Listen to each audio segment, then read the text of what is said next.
Tous mes films partent de l'idée que j'ai envie de me mettre à l'épreuve. Je trouve ça intéressant si je réussis à créer une situation dans laquelle j'agis très mal et que j'y crois quand même. Que je puisse vraiment m'identifier à une réaction que je trouve révoltante.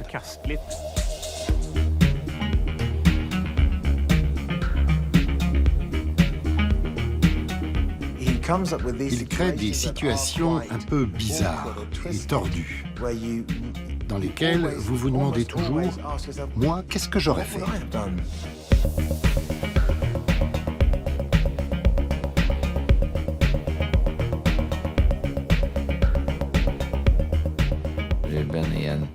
Ruben est un réalisateur qui souhaite tourner en dérision les problèmes.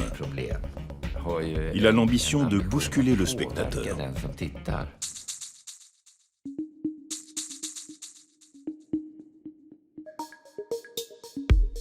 Palme d'or au Festival de Cannes 2017, le film The Square, réalisé par le Suédois Ruben Östlund, raconte de façon satirique l'histoire d'une chute. Celle de Christian, conservateur en chef d'un musée d'art contemporain, interprété avec charisme par le comédien danois Claus Bang. Tout roule pour cet homme, au physique séduisant et à l'assurance notoire, quand un grain de sable vient gripper sa vie bien ordonnée. Le vol de son téléphone portable et de son portefeuille. Cette mésaventure va entraîner Christian dans une succession d'actes en contradiction totale avec les valeurs morales qu'il aime véhiculer au sein de son institution. Or, le piège des pickpockets, élément déclencheur du récit, se déroule ironiquement à la veille de l'inauguration d'une exposition intitulée The Square, ayant comme thématique centrale l'altruisme. Er I der nu? Okay. Det er en helt almindelig dag, og der er en hel masse mennesker, der går frem og tilbage.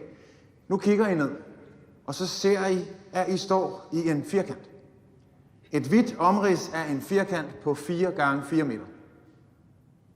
Det er, hvad The Square er på et helt fysisk plan. L'idée était qu'à l'aide du carré, on arriverait à créer un accord commun qui dirait « Ici, on est responsable, on s'accorde de la confiance ». Une règle simple concernant le carré, si quelqu'un y pénètre, mon devoir en tant que passant est de m'adresser à lui et de lui demander « Comment puis-je t'aider ?» Kan du hjælpe mig med et måltid mad? Kan du lære mig at svømme? Min far er lige død, og jeg har ikke nogen at tale med om det, men det trænger jeg til. Vil du tale med mig en halv times tid?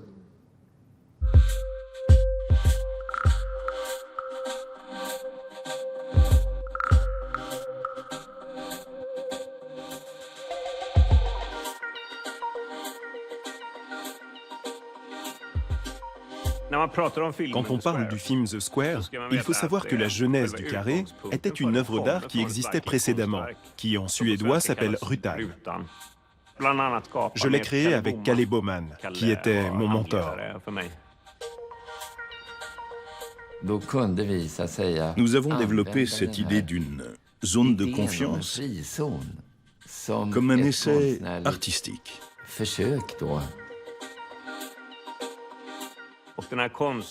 Dans cette exposition, on a créé plusieurs œuvres qu'on retrouve dans le film, en particulier l'entrée où l'on doit choisir si l'on fait confiance aux autres ou pas confiance aux autres.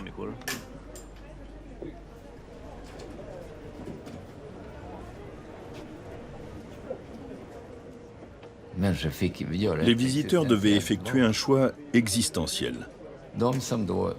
Ceux qui choisissaient de ne pas faire confiance entraient directement dans l'exposition.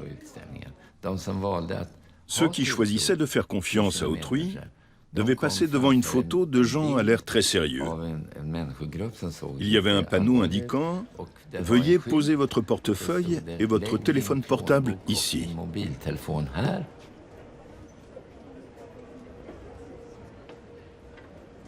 Et personne ne s'est fait voler ses affaires, ce qui était fantastique. L'exposition de Vernamo et celle qu'on voit dans le film ne sont pas complètement identiques, mais le contenu est le même.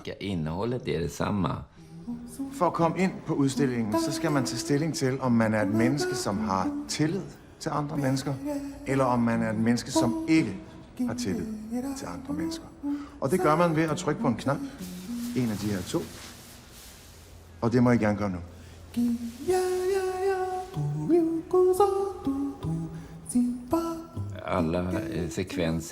Toutes les séquences du film, ce sont soit des choses que Ruben a vécues lui-même, ou alors ce sont des amis qui les lui ont racontées. C'est presque un documentaire. Il y a un vol au début du film The Square qui déclenche beaucoup d'événements qui vont se dérouler dans le film. En fait, c'est quelque chose qui m'est arrivé il y a quelques années. Le soleil brillait, comme aujourd'hui, il y avait plein de gens dans la rue. J'avançais dans cette petite rue pavée et d'un seul coup, on a entendu une femme crier « Au secours !»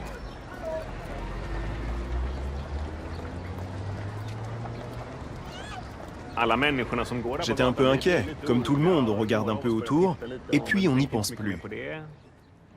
Et c'est là que ça devient intéressant. En sociologie, on parle de l'effet bystander, effet de l'apathie du témoin. Ce terme décrit le fait que nous devenons passifs quand il y a beaucoup de monde et que nous ne savons plus qui est le responsable. Si on considère, par exemple, une place publique, si nous ne sommes que 3 personnes à voir quelque chose de l'autre côté de la rue qui pose problème, nous allons réagir assez rapidement. Mais si nous sommes 500 personnes, l'être humain se met à penser très lentement. On peut dire qu'ensemble, nous devenons irresponsables.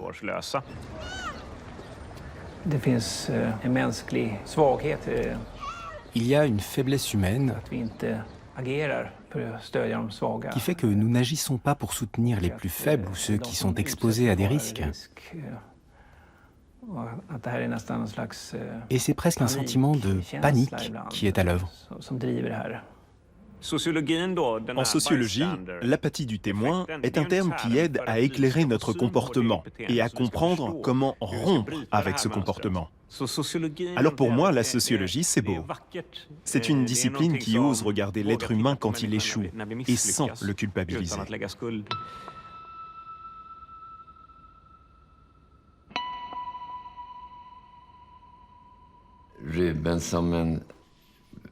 Ruben est un sociologue et la caméra et le fait de filmer, c'est sa méthode. Je trouve que c'est quelque chose que Ruben fait très bien, de pointer, de cadrer dans une chaîne d'événements ce qui est important de voir.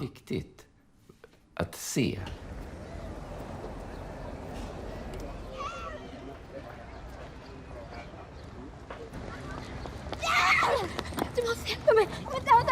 Snälla, hjälp mig. Ta det lugnt, lugna ner dig. Hallå? Bra, tack. Claes och Erik till mig. Tack. Claes och Erik till mig. Ja, tack.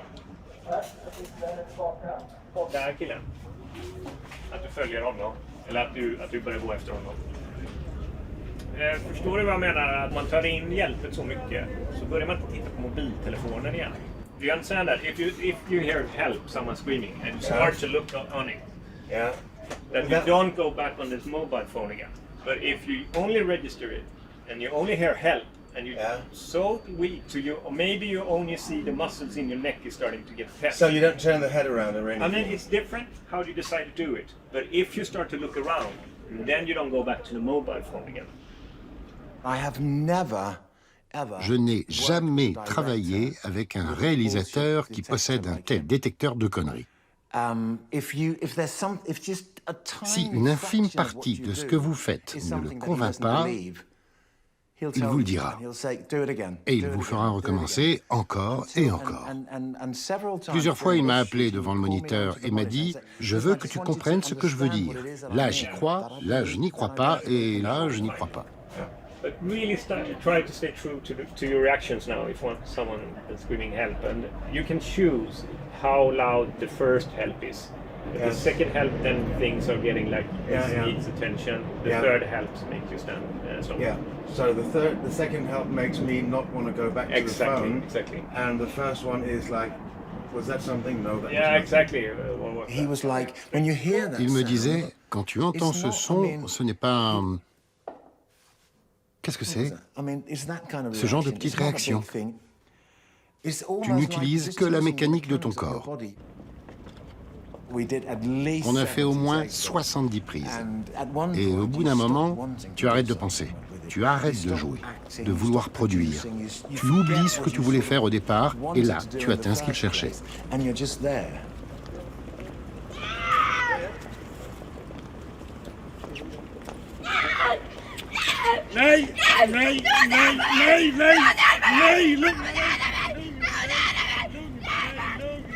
En konflikt i sig. Une bagarre en tant que telle est un événement qui doit nous rappeler que nous pouvons nous entraider. Hjälpa varandra.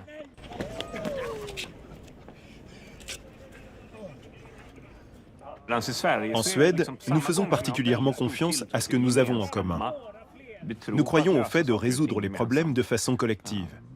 Mais lorsqu'on regarde comment les choses ont évolué, nos idées par rapport aux autres êtres humains ont changé.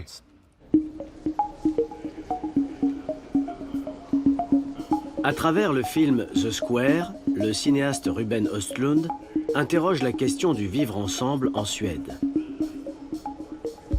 Sur ces terres luthériennes, les notions de lien social et de consensus sont au cœur de la construction du fameux modèle suédois. Système économique et social, il a été mis en œuvre des années 1930 aux années 1980 sous l'impulsion du Parti social-démocrate.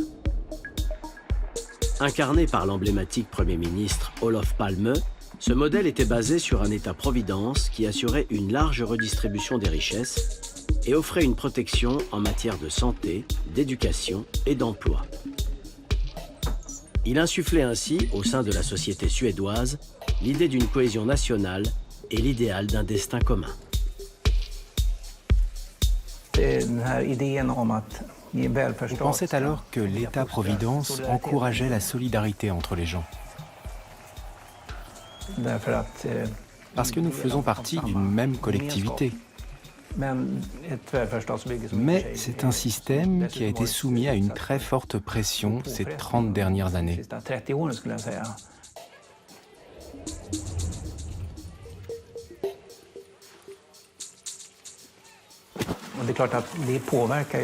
Bien entendu, ça influe sur les relations entre les gens. Et The Square illustre ceci.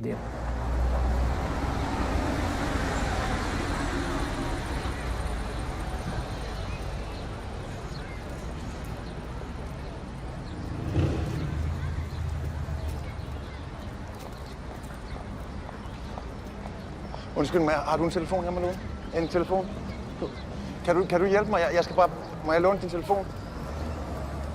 Jeg skal bare bruge lidt hjælp. Alors qu'il pensait avoir aidé son prochain, Christian réalise subitement qu'on vient de lui faire les poches. Vexé d'avoir été ainsi piégé, il décide de se faire justice lui-même. Après avoir géolocalisé son portable dans une banlieue de Stockholm, il rédige avec son assistant une lettre dans laquelle il menace de représailles tous les habitants de l'immeuble. Ils partent ensuite déposer ce courrier accusateur dans chacune des boîtes aux lettres. À travers ce stratagème, Christian suspecte ainsi de vol indifféremment tous les résidents et oublie totalement les valeurs humanistes qu'il promeut au sein de son carré de bienveillance.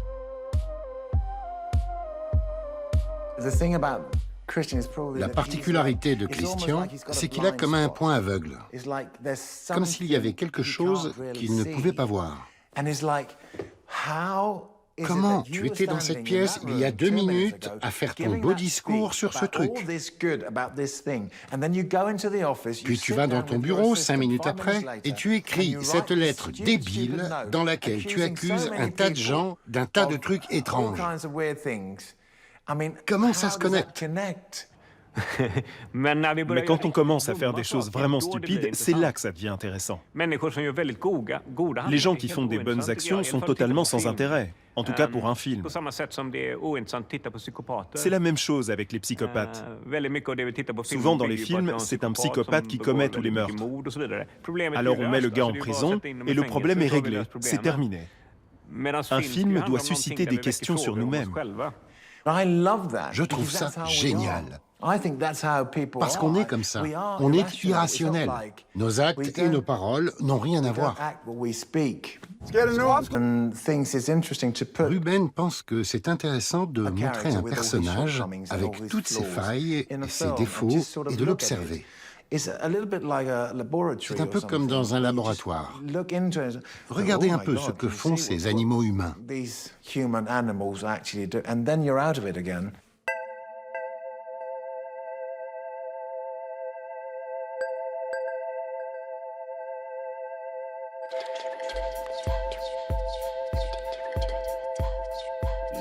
Je m'intéresse aux situations qui font ressortir notre lâcheté. On a tous ce trait de caractère en nous. Pour moi, c'est important de ne pas qualifier les personnages de lâches, mais plutôt comme des gens exposés à des situations qui révèlent leur lâcheté.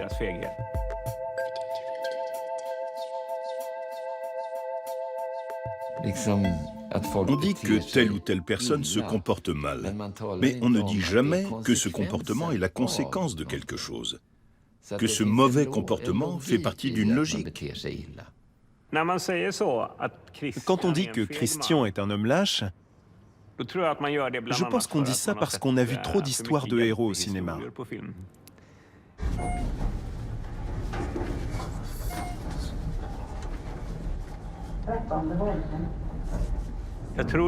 Je ne crois pas aux héros.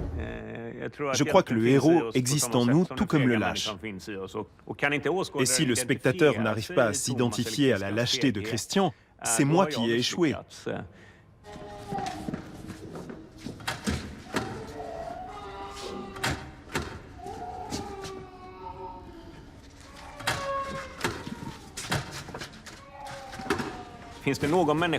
Quelqu'un peut-il dire qu'il n'a jamais été lâche ?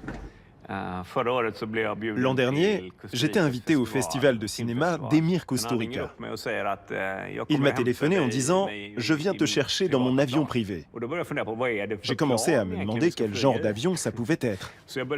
J'ai fait des recherches sur Google et les seules images que j'ai trouvées étaient des images d'avions accidentés à cause d'ailes recouvertes de glace. Et dehors, il neigeait. Le pilote m'appelle et je suis persuadé qu'il est complètement ivre. Bien sûr, j'imagine un pilote serbe qui a volé jusqu'en Suède, c'est évident. Il est assis au bar en train de boire. Alors, juste avant de raccrocher, je lui dis « Maintenant, arrêtez de boire ». Et il dit « Quoi ? Arrêtez de boire ». Et il rétorque « Je ne bois pas ». Je ne voulais vraiment pas prendre cet avion. Alors j'ai acheté un billet sur un vol régulier. Puis je monte dans cet avion et là je vois le pilote qui marche tout seul sur le tarmac et qui commence à gratter les fenêtres de son avion minuscule. Et du coup, il a volé tout seul jusqu'à la Serbie. C'est toute ma vie, ce combat contre ma propre lâcheté.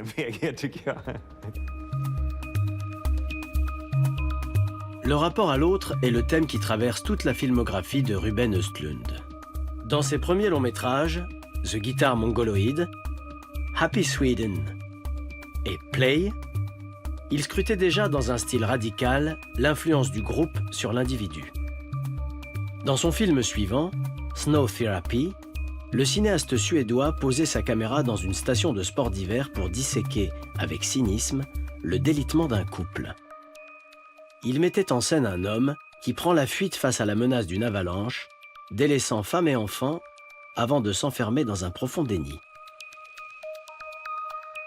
Poursuivant la veine du psychodrame tragicomique, Ruben Östlund a choisi pour The Square de planter son décor dans le milieu snob et élitiste de l'art contemporain. Il met en scène avec malice ses artistes, ses mécènes, ses conservateurs et ses critiques d'art. Yeah, do you mind if I read this to you? Please do. Yeah. May 30, 31. Exhibition, non-exhibition. An evening conversation that explores the dynamics of the exhibitable and the construction of publicness in the spirit of Robert Smithson's sight, non-sight. From non-sight to sight, from non-exhibition to exhibition, what is the topos of exhibition, non-exhibition in the crowded moments of mega-exhibition?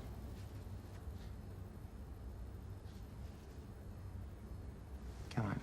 Do you want to read it? Yeah. Yeah, I just don't. I'm sorry. I'm clearly not as scholarly as you are. Le langage qu'on emploie dans le monde de l'art peut être très comique.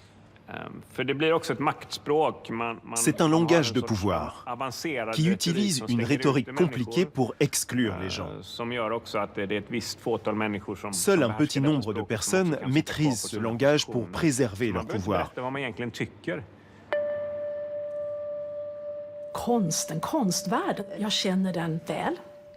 C'est un monde que je connais bien. On peut se demander, Ruben Östlund a-t-il dressé un portrait juste de ce milieu? Non, c'est une caricature. Moi, je ne me reconnais pas. Tous les personnages dans le film sont exagérés. Ils sont bien plus grotesques que dans la réalité.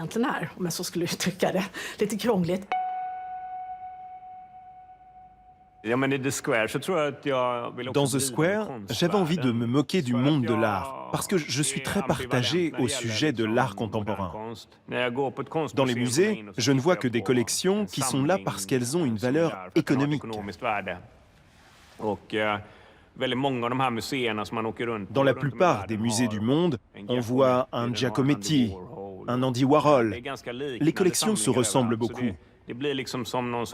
Ça devient comme une routine. Il faut avoir vu ces œuvres. Mais cela ne me dit pas grand-chose sur ma propre vie. Avec un ami, on se demandait quel genre d'art on voit dans les musées. Il m'a dit, ce sont des miroirs et des tas de graviers. J'ai trouvé que c'était exactement ça. C'est pour ça que j'ai donné ce titre à l'exposition dans The Square. Miroirs et tas de graviers.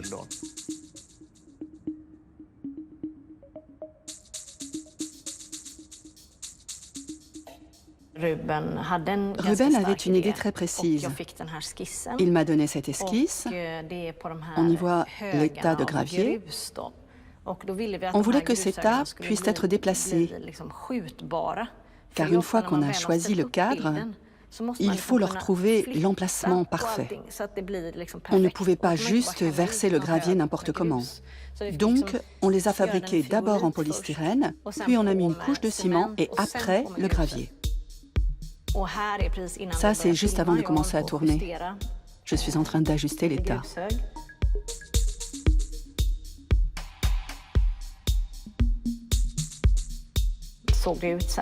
Là, c'est quand on a filmé. Et voici le résultat dans le film.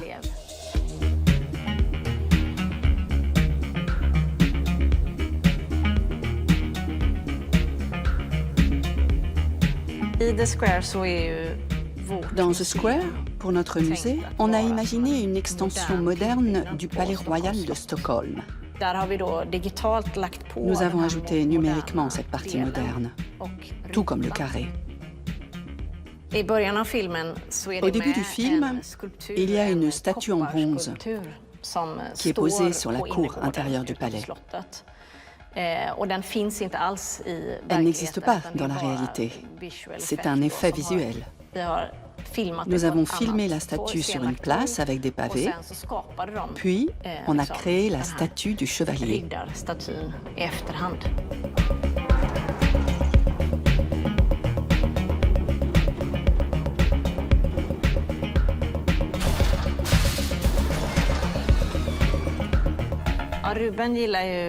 Ruben aime avoir du temps, et moi aussi, pour préparer les différents décors. Il laisse chaque image prendre son temps. Si on compare avec d'autres tournages, on a filmé relativement peu d'images par jour.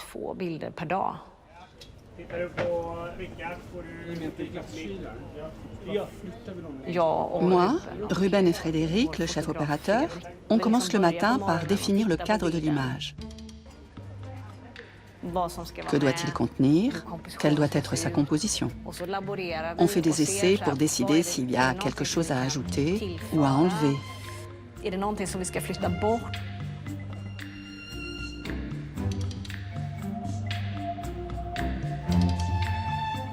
Donc nous collaborons étroitement tous les trois.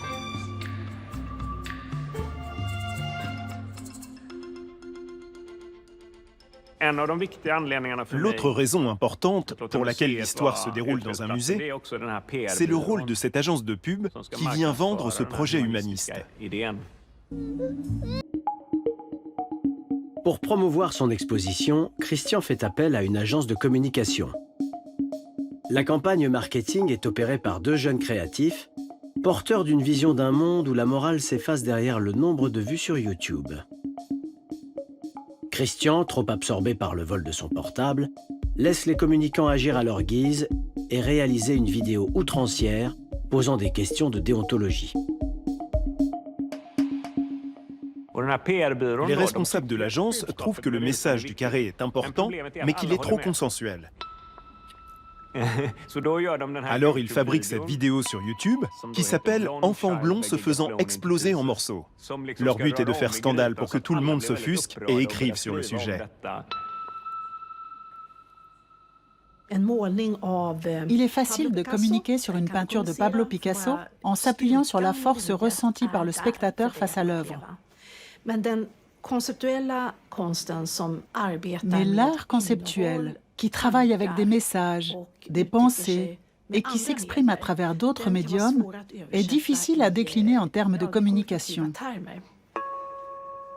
Je connais bien ce problème. Comment faire pour synthétiser, pour arriver à toucher les gens? Comment exprimer cela en une seule phrase? Spännande projekt, berör väldigt många intressanta, aktuella, humanitära frågor. Men utmaningen här är att vi ska förhålla oss till det här mediebruset och tränga igenom det. Alltså, era konkurrenter är ju inte museum och andra utställningar. Det är ju naturkatastrofer, terrororganisationer, kontroversiella utspel från Sverigedemokrater. Ha med det i bakhuvudet. Det beskrev någonting om vår tid. Ça dit quelque chose de notre époque. Si on considère la manière dont les infos sont présentées aujourd'hui, si ce n'est pas polémique, on n'en parle pas. C'est intéressant de voir comment les politiciens ont modifié leur rhétorique. S'ils ne créent pas de polémique avec leur discours, ils ont du mal à faire passer leur message.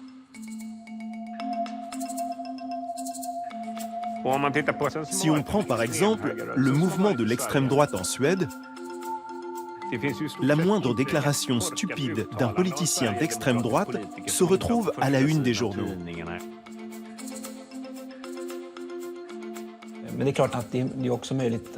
Bien sûr, il est possible de jouer sur les peurs des gens avec une rhétorique d'extrême droite pour diffuser les idées xénophobes.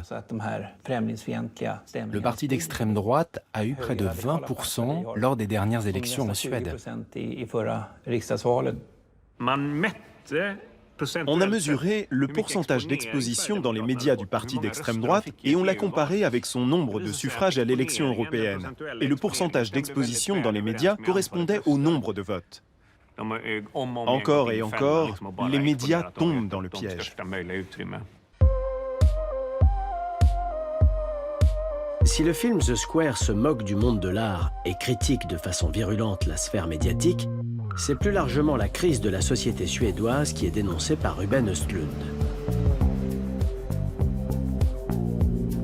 Le modèle suédois se fissure à partir des années 90 avec l'ouverture à la mondialisation, l'instauration de politiques libérales et l'arrivée de très nombreux immigrés.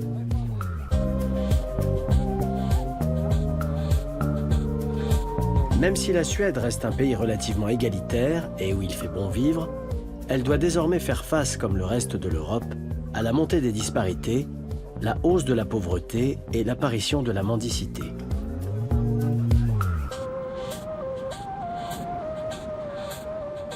Le film The Square met en scène en premier lieu les riches. avec Christian qui possède une voiture Tesla, un bel appartement et qui est conservateur de musée. Il s'agit de la partie riche de la société suédoise. Mais le film aborde d'autres aspects, les mendiants. Il joue un rôle important dans le film de Ruben Östlund. Dans la société suédoise également, ils sont partout.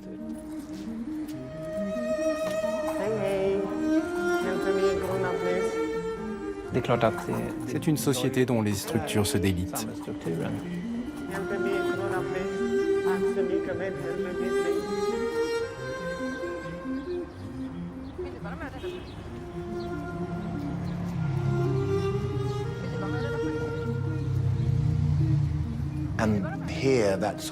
Ici, cet effet de l'apathie du témoin surgit à nouveau. Parce que, en sortant de votre bureau, vous voyez un type sur le trottoir d'en face, qui n'a sûrement rien mangé, et n'a peut-être nulle part où dormir ce soir. Et ce contraste est celui que Ruben a voulu mettre en avant.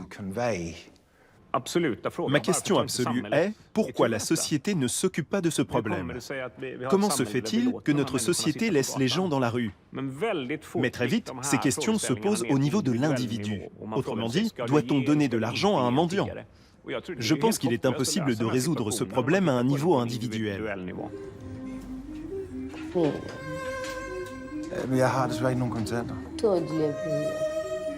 Jeg har ikke nogen kontanter, men jeg vil gerne købe noget, du kan spise, hvis du... Chicken ciabatta. Hvad for noget? Chicken ciabatta brisbane. Okay. Chicken ciabatta. Ja. Ja. Et aujourd'hui, j'ai beaucoup de mal avec la culture de la charité. Pour moi, c'est une manière de montrer son pouvoir. On n'a rien partagé avant, donc on a atteint un niveau d'extrême richesse, et là, soudain, on se consacre à la charité. Au lieu d'avoir payé des impôts auparavant, pour qu'on puisse affronter le problème tous ensemble.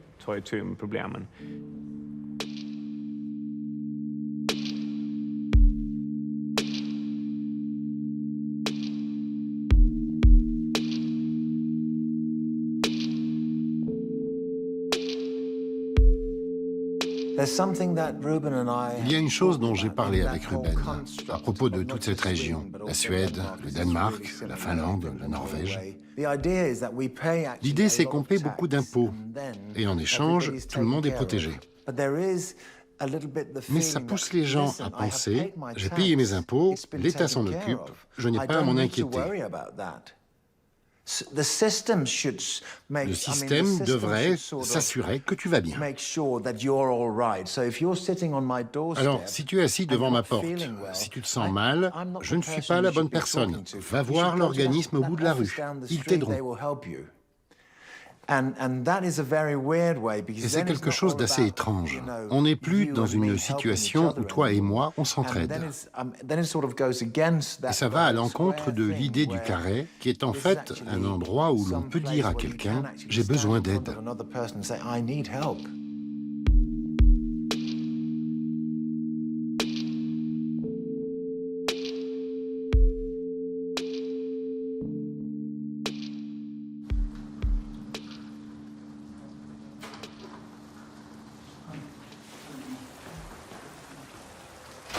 Är du som är Christian?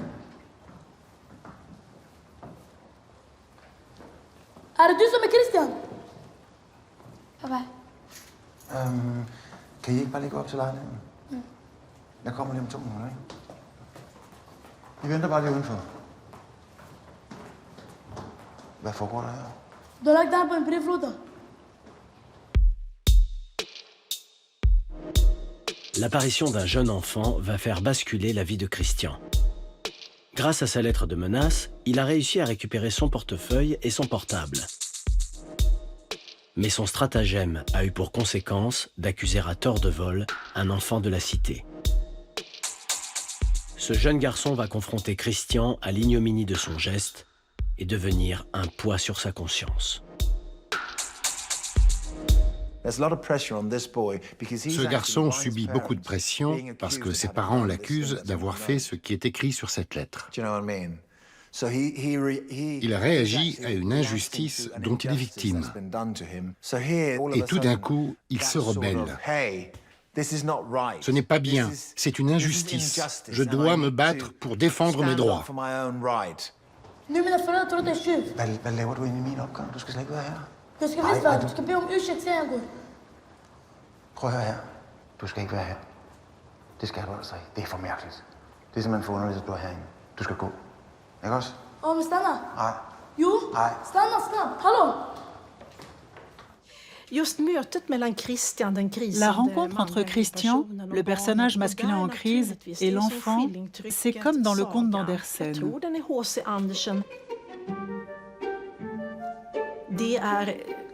En résumé, c'est l'histoire d'un empereur qui arrive dans une ville. Là, il arrive tout nu, avec une couronne sur la tête. Tous les bénis oui-oui trouvent que tout ce que fait l'empereur est bien. Mais un garçon du village crie « L'empereur est tout nu !» C'est un peu comme cet enfant dans le film qui dit la vérité à Christian. C'est celui qui ose dire « Voilà la vérité ». Et peut-être Christian pourra se dire « C'est plus complexe que je ne pensais ».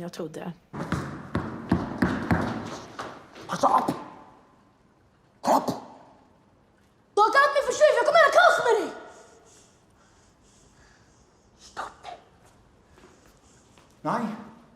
Nej. Det er fucking mit hus, mand. Stop, kan du gå væk? Gå væk med dig. Væk den dør. Stop det. Gå væk med. Il n'avait aucune intention de pousser le garçon dans l'escalier, mais il l'a fait.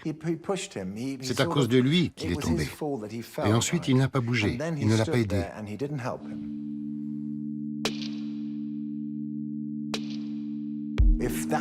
Si ça m'était arrivé, j'aurais imaginé pire.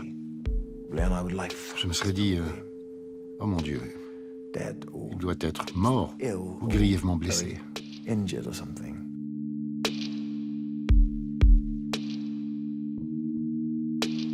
Ce qui est intéressant avec le destin de Christian,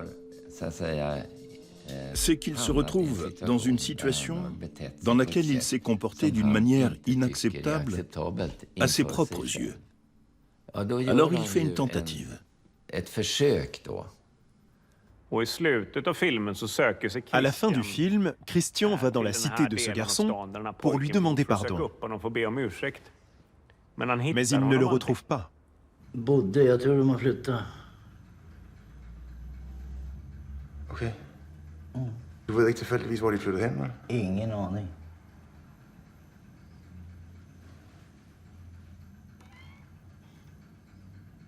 Jeg kan nog tyvärr inte hjälpa dig. Je pense qu'à la fin du film, Christian va devoir vivre avec le doute de ne pas savoir ce qui est arrivé à l'enfant. Que va-t-il devenir, ce père, avec ses filles? La façon dont le film se termine, il ne le saura jamais, et pour le restant de sa vie. Il va falloir désormais qu'il vive avec cette cicatrice. Et c'est un énorme dilemme, je trouve, quand on a fait quelque chose de mal. Comment arriver à une réconciliation? Est-ce que la réconciliation est possible?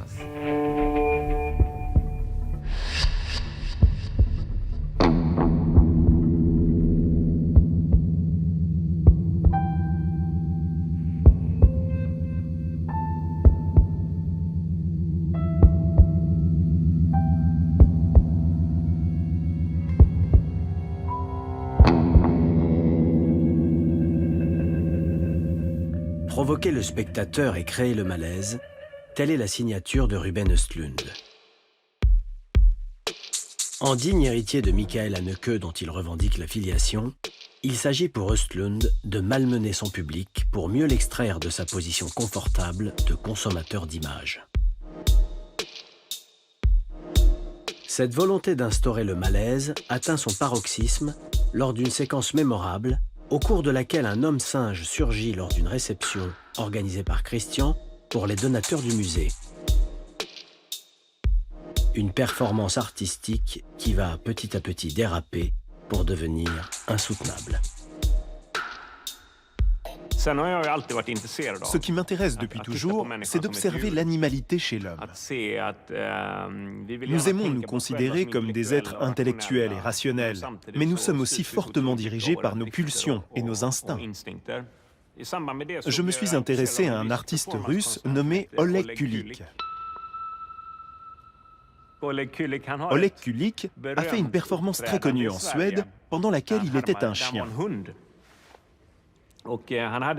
Il avait une chaîne autour du cou et une pancarte qui disait « Attention, chien méchant ». Et les spectateurs qui ne respectaient pas cet avertissement, il les attaquait. Ce n'était pas un jeu.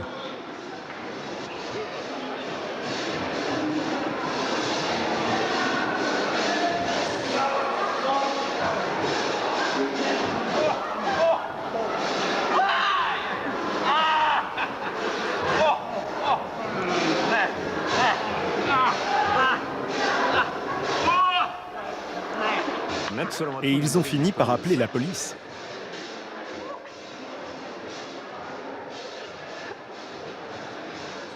Je me suis dit, voilà une personne qui ose aller jusqu'au bout. Ça m'a beaucoup inspiré.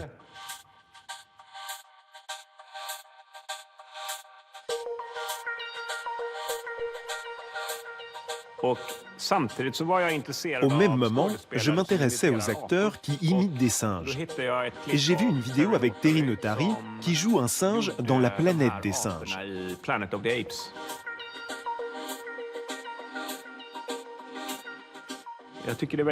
Je trouve ça intéressant, les acteurs qui imitent les singes, car la gestuelle est immédiatement reconnaissable.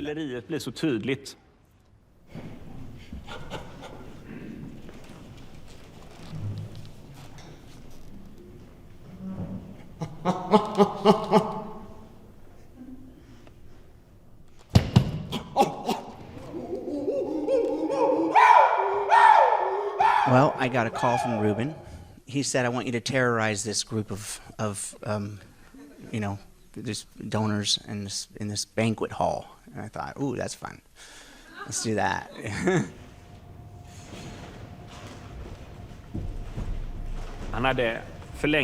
Il portait des prolongations aux bras pour avoir une posture qui ressemble à celle des singes. Les singes ont les bras plus longs que nous. Il disait « ça c'est un gorille » et il bougeait exactement comme un gorille. C'était incroyable. Puis il disait « ça c'est un chimpanzé ».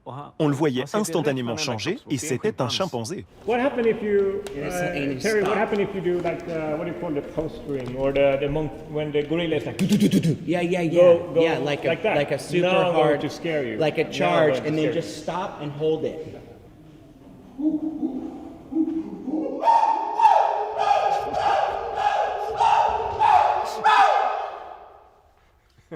What I learned from Ruben on this film was that you can actually make film like theater. So we did a lot of improv, and he likes to really string out the moments before the moment happens, and so he likes to create tension and let moments play out in time. And so I thought that's freeing as an actor to be able to have time to allow the moments to unfold and to not rush to get to the mark.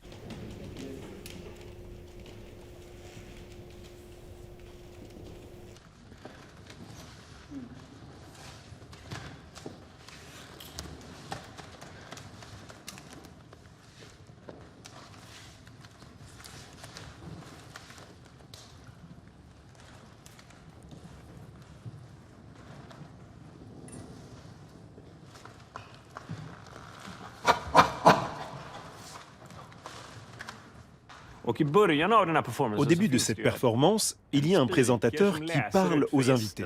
Il dit « Dans un instant, vous serez confronté à un animal sauvage. Chacun sait que l'instinct de chasse est réveillé par la faiblesse. Si votre peur se manifeste, l'animal le sentira.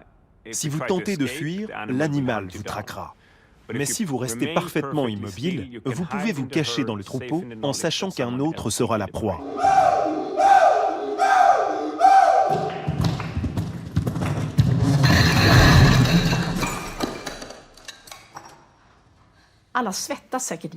Ils doivent être trempés de sueur dans leurs costumes et leurs belles robes. Dans une société civilisée, on essaie de montrer le meilleur visage de soi-même, mais quand on est effrayé, on n'y arrive plus.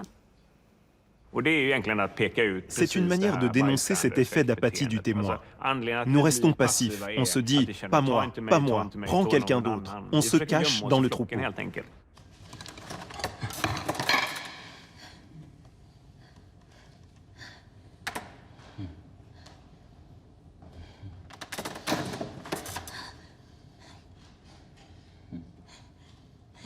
« 300 personnes dans la salle. Personne ne réagit.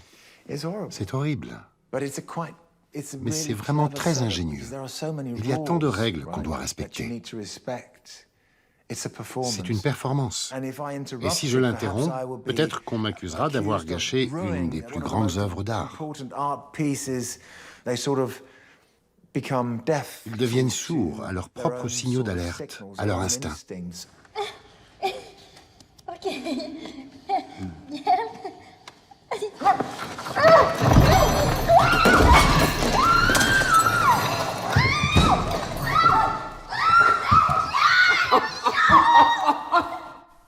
Yeah, we wanted to wake them up and then essentially turn them into the animal that they were looking at, is what we wanted to do, wake them so that basically when you let go of all the social conditioning and the pretense, then you finally let it burst and become this animal and you know, that's what the ultimate goal was, to turn the tides and I become the victim and they become the animal.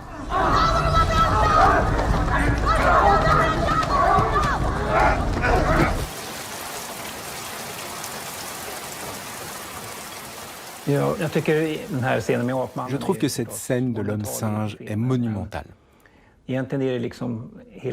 Pour moi, ce que Ruben Östlund fait constamment, c'est vous mettre son poing dans l'estomac et tordre vos boyaux.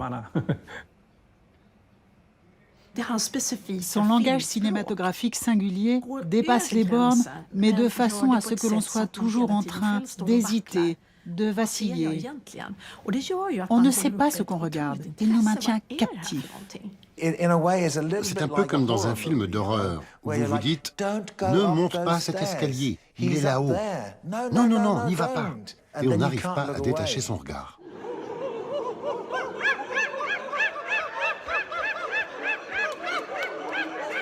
Quand on a tourné la scène, il a dit « Ça ressemble exactement à Cannes ». Et il a ajouté « J'ai hâte d'être dans le Grand Palais, avec 2200 spectateurs, tous en smoking, regardant 300 personnes en smoking. » Il était survolté.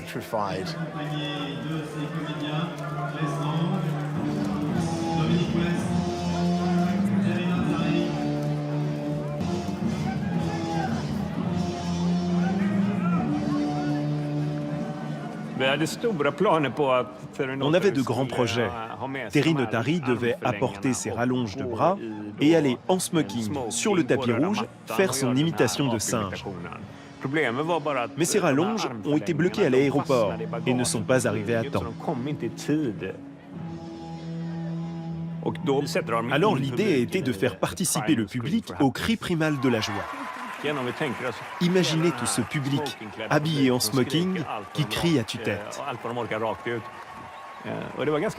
C'était beau de voir David Lynch crier de toutes ses forces. La belle image, c'était eux, c'était pas moi. C'est un bon souvenir.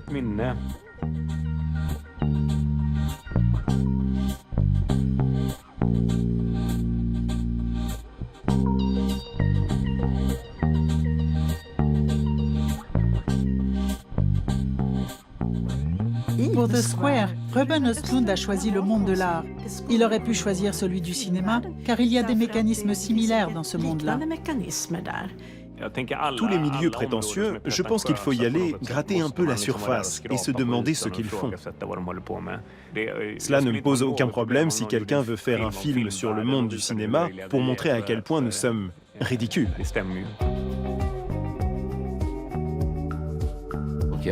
Selon moi, Ruben est un réalisateur qui a une conscience politique. Et certains vont comprendre la satire et d'autres pas. Mais en tout cas, ça provoquera des turbulences.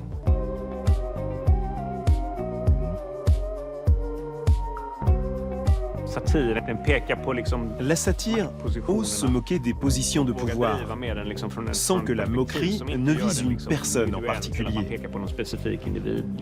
Elle se moque d'un phénomène.